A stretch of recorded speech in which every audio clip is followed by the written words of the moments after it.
All right, week 1 through 4 of your 50K ultra marathon training.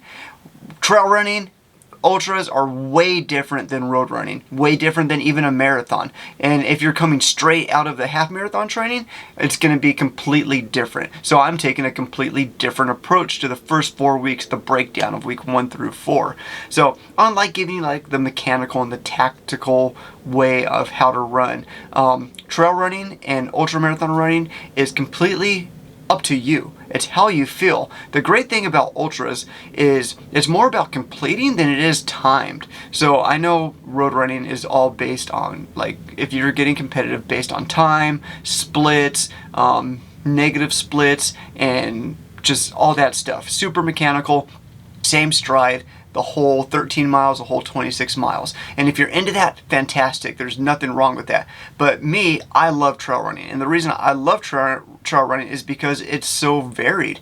You could be running a 7-minute mile, and then within 100 yards, you'll be running an 18-minute mile, or you're hiking or walking. It's amazing, and that's what keeps me coming back for more. It's because on a road run, especially running a marathon, the 26.2 distance, after just paying attention to my watch for 3.5, 4 hours. Actually, I've never even ran that fast. 4.5 hours.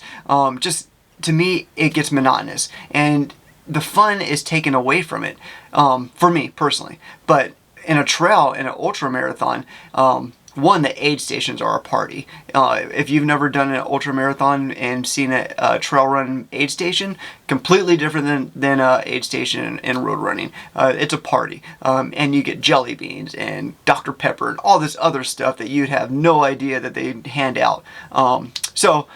Just be excited about that. I mean, if your stomach doesn't agree with it, or your diet doesn't agree with it, like, by no means don't eat jelly beans, but they're out there just because trail running and ultra running is just so unique, so much fun. I think you're going to be blown away by it. So week 1 through 4, we're going to be running a lot, and we're going to be running a lot of hills. So like I said in the previous video, I hope you watched it, that incorporate hills into every run. The more hills you do, the better it's going to pay off in the end. And by now, hopefully you've already signed up for a race, so you can see the topography and the elevation gains of that race. So you pretty much know, you should hopefully know by now how much elevation you got to be working into your runs.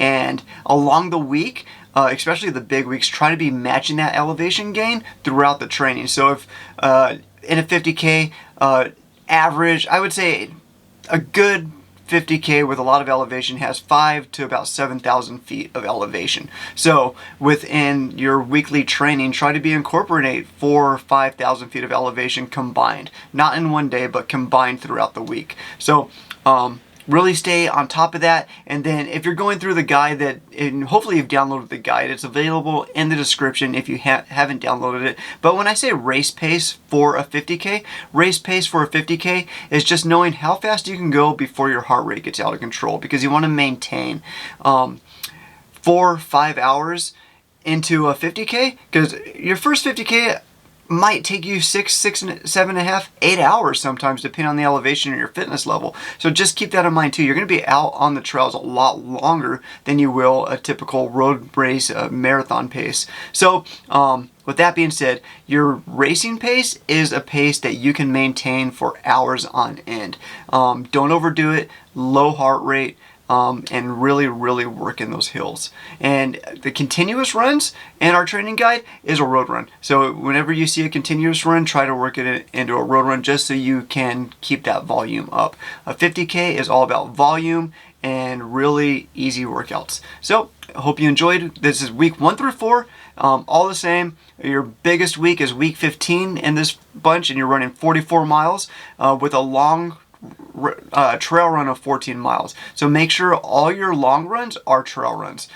Do your best to do it. If weather doesn't permit, incorporate a really hilly bike ride into it if you can. If running's not doable, but by all means, make sure you're trying to get a lot of elevation in those long runs. So I'll see you in the next video, and we'll go over the next 4 weeks.